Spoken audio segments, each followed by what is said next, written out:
Hello and welcome to Uli Tea Leaf Readings. My name is Lenor and tonight I'm going to be reading your tea leaves. This is a horoscope for Aquarius.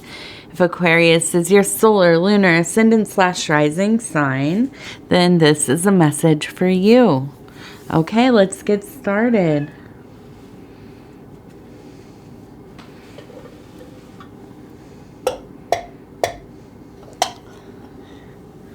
Okay, let's see what these tea leaves have to say. I hope you all are doing well.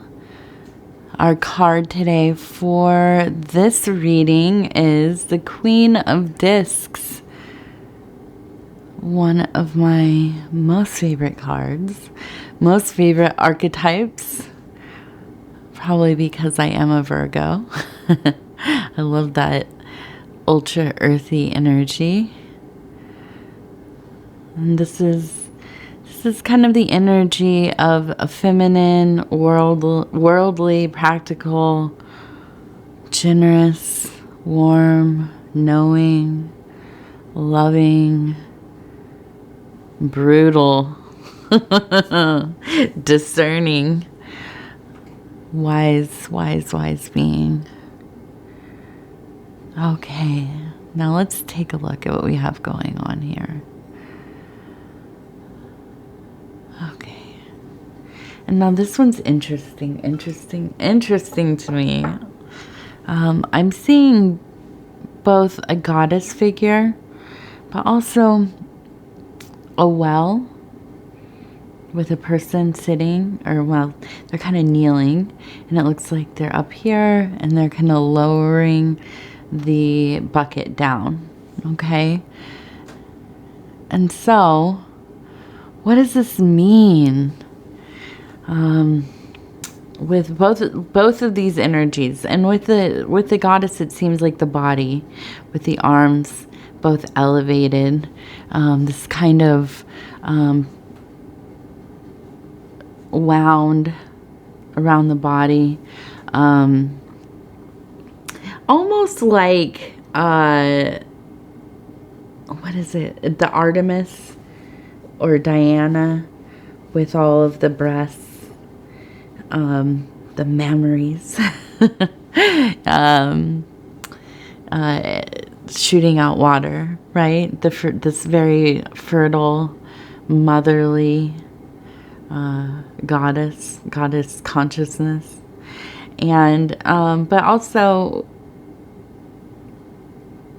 you know, just not only the source of life, the portal of life, but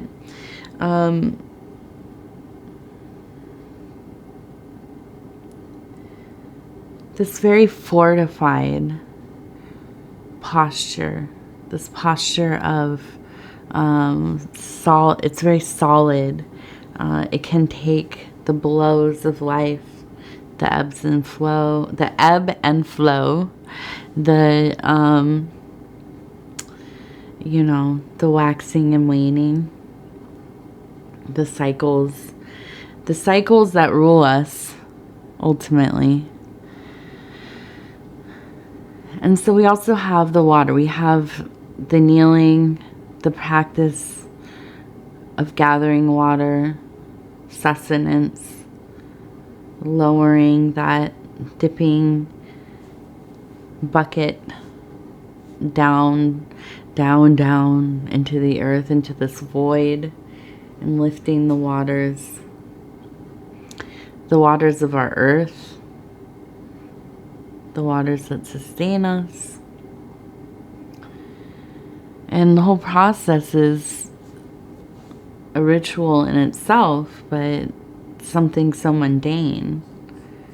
And I think that this is you know, the kind of being that you are, is that you find great meaning in these menial tasks. And maybe you're not going out and, you know, getting water from a well out back or whatever, but, you know, you do things. You have, you know, just the same as all of us. keeping a home, feeding yourself, feeding others maybe, making your bed, you know, cooking, working, traveling about the little town or city that you live in. All of these things that we get lost in, we turn ourselves into this kind of droning autopilot just to get through.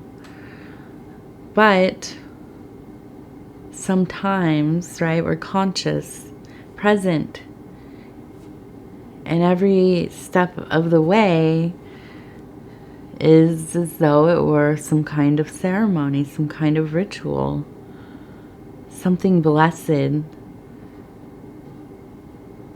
I think that you are a person who's probably gone without more than once. You're a person that kind of knows what it's like to be in need. Okay.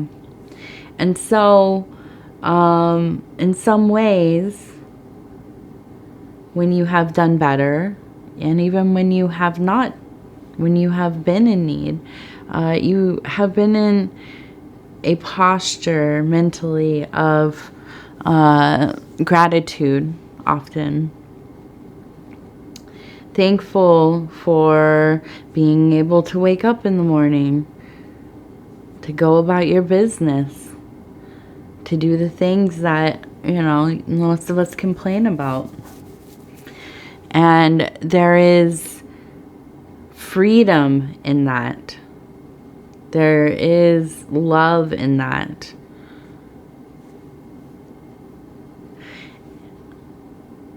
It's very, well, I think it's very Taoist, really, to, you know, to go about the work, right? And then you let it pass. You let it go and you forget about the work. But as it's happening, we have to try to realize that this is our gift. We're not always just going to make it to the next day and get through all these little things all day long. Oh, I just got to hurry up and get to the end of the day, so then I can hurry up and get home. Then I got to hurry up and eat so I can hurry up and clean up, and then I can hurry up and enjoy myself for a few minutes, and then I have to hurry up and get to bed so I can get up in the morning. Well, what kind of life is that?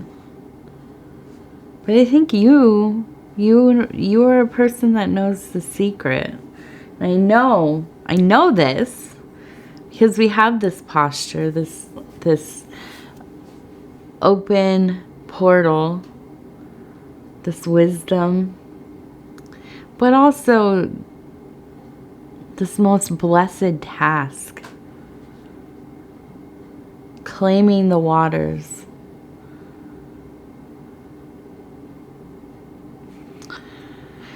And here, let's see, we have a person kind of in a running position, and it looks like we have some kind of animal. And I thought immediately, oh, is this Jurassic Park with the little hat? Like, the raptor or whatever. But no, I think that this is this movement, this evolution, moving forward, always trying to move forward.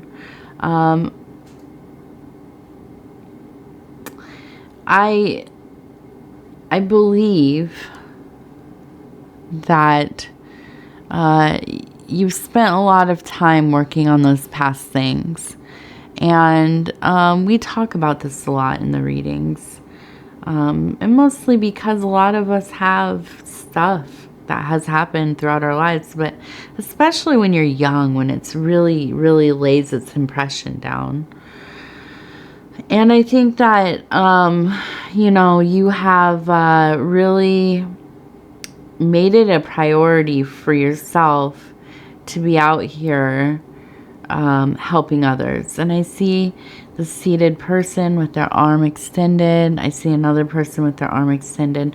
And I have this feeling that you're a person that cannot ignore what's going on around you.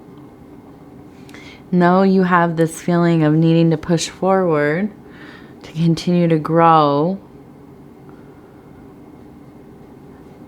There are things that are going on in the world around you, in your community, maybe in your family, where you have made it a priority to be of service to others. You show up for people. I think this happens in your direct private life, but also out in the larger world. So maybe you work in a field of service to others. Maybe you are a social worker. Maybe you do some volunteer stuff, work at a nonprofit. Maybe within your church, you help, you know, do charity things. Whatever it is, I think that, you know, not only do you want to be there to help people, I think that you come from a place of understanding and empathy, not being just sympathetic to others, that's fine too, of course. I'm not coming down on that. But you know the difference between somebody who is feeling sorry for you and sympathetic towards you and somebody who has suffered and has the capacity to feel great empathy for you, your situation. Those are two completely different things. I think that you are a person that is has a very cultivated ability to share empathy with others.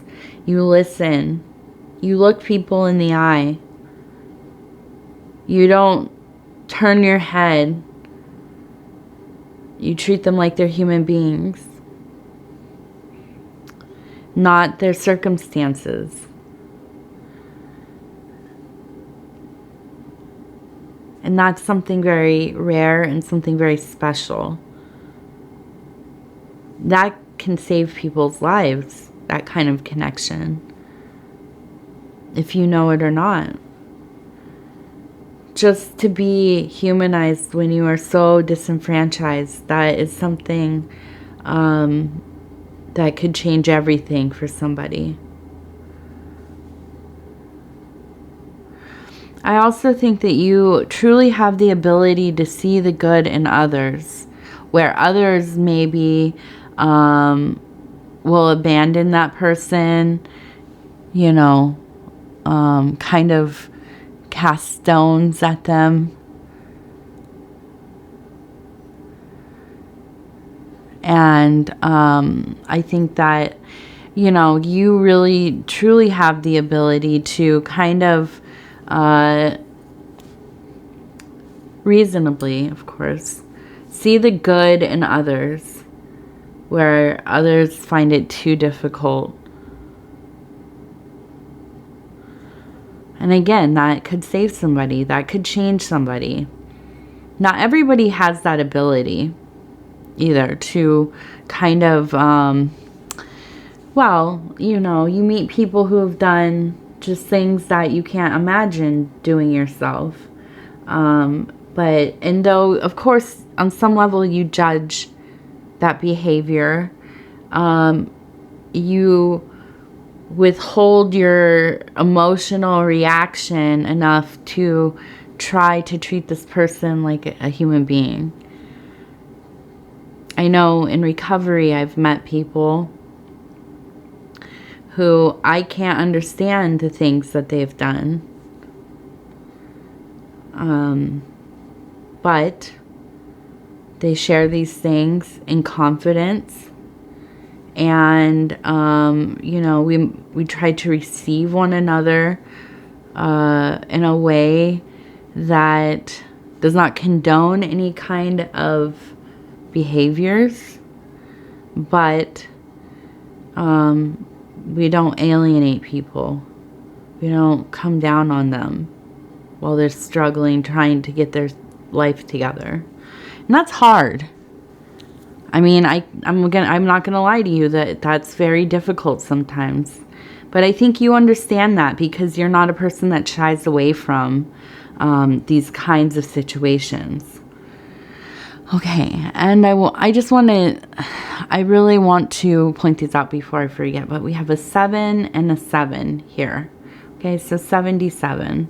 A lot of 7s the last couple of weeks. I don't know why, but they just keep showing up. Now, this one where I couldn't really see what this was. What is that? I mean, I don't know. But when I turn it, it looks like a person, and this is the lower part, and they are holding, it looks like a cat right there.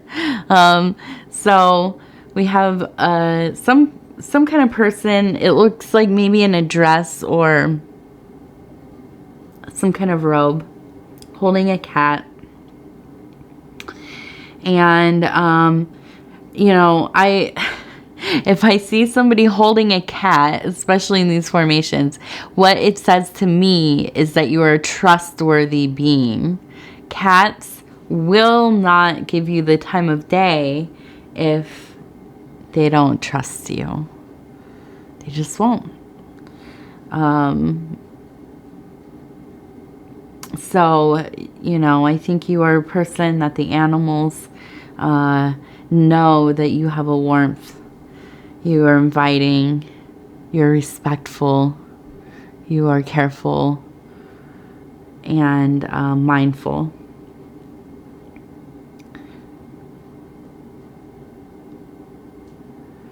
And I'm looking at this one now, this way. It looks like a person kind of leaning down to pick something up.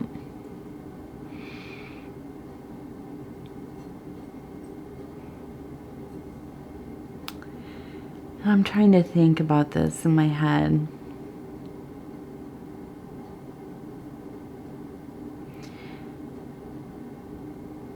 And I think, you know, I believe that there is a sense of course, helping lift people kind of out of hell. I think this goes with this, with the well as well, having that bucket go down into those subterranean places and pulling it back up. There's kind of the same kind of movement, and I feel like it's, you know, it's something that comes naturally to you, is that you help people, you help bring them out of the situations that they're in. Now, I do think that you are also, and this is a lot to do with this, with the Queen of Discs, you are a person who has strong boundaries. And this is what makes you successful at what you do. You set those boundaries, and this allows for a more stable and consistent emotional life for you. You have a private life. You have your sacred space. And you don't let people just enter that just because. You are very much a person that minds their resources, their, you know, time, their ability to give and receive, and you know, your physical resources, that your energy, your emotional resources. When you're feeling depleted, you take time for yourself. And of course, your spiritual resources. I think you are very, very grounded, but you are also very much, and I see this here in this plant that is well bloomed, and this is in that emotional space, but also reaching into that more metaphysical, divine, cosmic place as well. And I think that, you know, you are just very well cultivated spiritually. You're in touch with your spiritual routines. You do the things that you feel help create that atmosphere for you, those gateways, those portals, those direct channels to the universe, to God, to Goddess, to whomever. And that keeps you growing and growing and evolving. Do you have your bad days? Do you have your faults? Yes, of course. We all do, right? But you are conscious and you are working, always kind of sifting through and refining. And this is why I think you are such an important mediator, advocate, healer.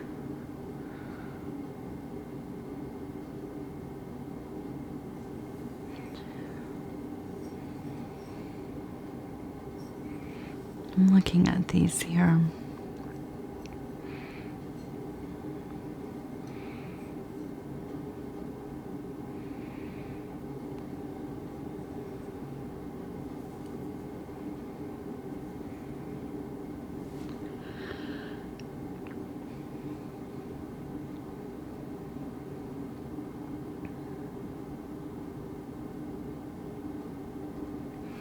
Okay, so I feel like we have a decision that is coming up. We have kind of, it's very balanced, 5 and 5. I think that we have this little bird here. And I have this thought in my head. I live in a place like it's very cold, so we have a lot of migratory birds. And I almost get this impression of like, should I stay or should I go? It makes me wonder if there's some kind of position in a different career space, or maybe moving somewhere. But I almost get this like a list, you know, ticking off the pros and cons, and it's pretty balanced for you. I feel that you're comfortable where you are, but you also want to grow. You kind of want to explore. You do really important work where you are, and you probably will do that where you're going, but you don't know for sure how that's going to all kind of shake out. Something like this, or, you know, moving to a different place, a different home, changing the arrangements of living to some degree. But I think that there is a decision that is coming, if it's not already here, something that you have been pondering. I also see that we have, it looks like it could be maybe an L, but to me it looks like a hooked lowercase t. So I don't know, something with it, some word with a T that is within the spiritual realm. I don't know. Maybe a name, but it's lowercase, so I don't know that it is. It seems like maybe it's just a word. Okay, and I don't know. If you know what that is, let me know. I rarely know what the words are. Sometimes they're spelled out on here, which I've had, like, I love, I lie. It was on one of them. Okay, so this is interesting. We have, let's see, I hope this is in focus. I can't really tell. But we have a person, it looks almost like a monk. And we have a little mountaintop cap in the background, and a school of birds there. Is it a flock of birds? A school of fish. Oh, goodness, it's almost bedtime, isn't it? So I see this very serene, contemplative place. It makes me think of something like Tibet, or you know, being out in the desert somewhere with the mountains way off in the distance, and kind of that walking and contemplating, that peaceful state of mind, living simplistically, minimally, untangling some of the complications. I also, one of the things that really comes through to me about you is that you are something that can make, you are somebody who can make something with very little. Maybe you grew up in a family that used very little and was very resourceful with that. Maybe you grew up in some amount of poverty. Maybe later on in life you were, you know, didn't have a lot of money. I mean, who really does anymore?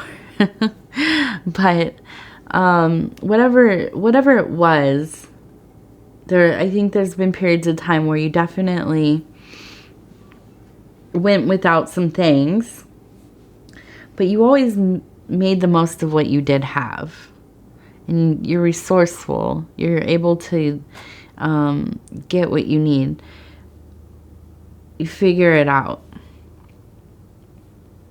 And I have the greatest love for people like this. I myself, this is maybe a little narcissistic, but I myself feel I'm that same type of person because I have gone through periods of what, I mean, you would consider definitely poverty, but you know, where you just do with what you have, you make it work. Sometimes those have been the best times of my life because there's so much less to worry about. Sometimes it's terrible, you know, it's hard. But whatever it is, I think that you have a confidence in yourself. It's unshakable. Nobody can take anything from you because you know how to survive. And so I think that in a lot of ways that's kind of like a superpower, you know. Something very beautiful indeed. And so I'm going to thank you so much for spending this time with me and allowing me to do this reading for you. I'm always so honored to be able to bring you these messages. If you'd be so kind as to like the video, it helps us get into the algorithm. And we as a channel here are growing, all of us together. That includes you. If you have not subscribed, please think about doing that. We're getting close to 10K very soon. And I appreciate each and every one of you that has subscribed. If you haven't, please think about doing it. But yeah, you can hit the little bell and that will let you know when the next videos are coming out. I read every sign once a week. And between now and the next Aquarius, you can watch your other placements. Oh, goodness. And do some cross-watching as well. Other than that, if you want to leave a comment, I read every single one of them. I try to get back to them as quickly as I can. Sometimes very quickly. Sometimes it takes a day or so. But anyhow, I thank you, and we will talk again very soon.